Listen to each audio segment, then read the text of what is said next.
Welcome back, Curry Crew. This week we have a delicious dessert recipe for you guys that you are going to absolutely fall in love with. So without any further ado, let's get to it.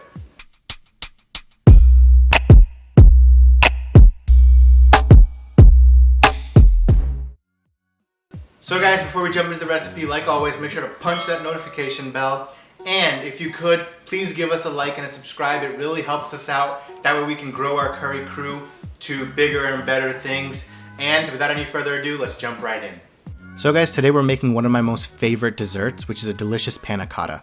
So to start, we're gonna set up a bain-marie, which basically means that you take a heat-proof bowl over a pot of boiling water. We will use this to melt our white chocolate later on for our base. In another pan, we will add in 500 milliliters of heavy cream, which is about 500 grams or a little over 2 cups. To that, we will add in 100 grams of sugar and 100 milliliters of milk. Then you will just stir this mixture until the sugar melts, and once that is done, we will bring it up to a simmer over low heat. You don't want to keep this on high heat because it will end up burning our cream. Next, once the water under our bowl is simmering, we will take 1 bar of white chocolate and we will break it apart and put it in our bowl to let it melt over a few minutes. Once our chocolate melts, we will add it to our cream, milk, and sugar mix, and then give it a quick stir and let the chocolate melt some more and incorporate itself fully into the mixture.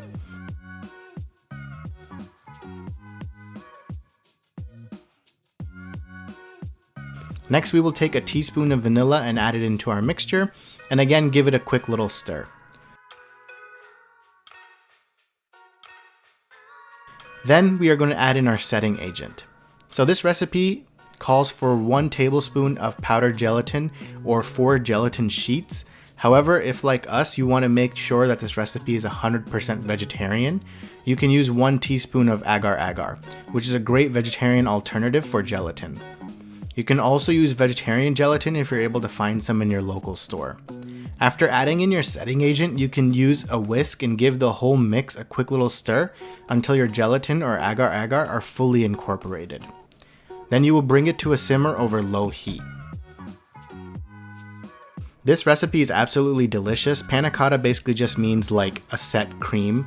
It's very creamy, and then we're gonna put a fruit sauce on top that's gonna balance out that creaminess of it, and it's gonna taste absolutely heavenly.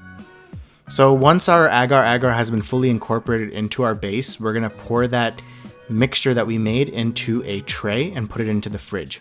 So this recipe makes a good 10 by 10 tray of panna cotta, and you want to set it and put it into your fridge for about 30 to 45 minutes, just so that the base is set enough for you to pour your fruit sauce on top.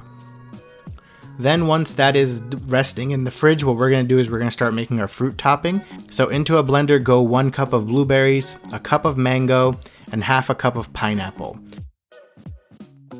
And this will give like a really nice tropical flavor to go on top of our vanilla and white chocolate panna cotta. So give it all a blend until it is well mixed, and then add it into a saucepan. We will feed our fruit blend through a sieve just to take off the pulp.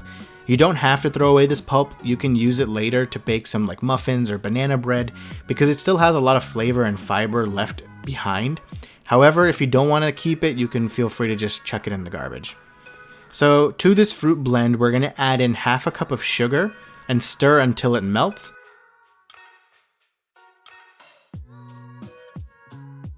And then we'll bring this mix up to a simmer and squeeze in half a lime. And for the last ingredient, we're going to add in 1/4 teaspoon of agar-agar or about 3/4 teaspoon of gelatin. And what's going to happen is this is going to let our fruit sauce set up like the base layer. So once the agar-agar is added, just make sure that you mix it so that it's thoroughly combined with the sauce. And then you will take out your set base from the fridge and then pour your fruit sauce on top. You want to spread it out a little bit so that it's an even layer across the entirety of the base. And you want to keep the height or depth of your fruit sauce about half of what your white chocolate base height or depth was. And then you're going to put it back into the fridge to set overnight. 1 eternity later. In the morning, you're going to take the panna cotta out of the fridge, and as you can see, it is perfectly set and almost finished because it just needs one last remaining touch, which is topping our delicious dessert with some freshly shaved white chocolate. So you can grate it on there, you can shave it with a knife, whatever you feel comfortable doing. And then our perfection's complete. No, this is not cheddar cheese, it is some amazing white chocolate. I know it looks like cheese, but it's not. Trust me guys, it's delicious. So guys, here is our final product. I don't know about you guys, but I am totally ready to dig in right now. Hey guys, so here's our final finished panna cotta. So I'm ready to like dig in right now, I can't wait. Guys, this is so delicious. It's like a heaven in a bowl.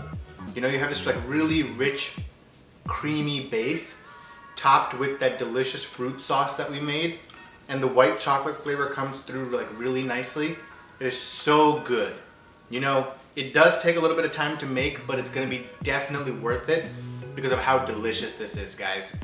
So try it out at home, let me know how it turns out, and keep on cooking.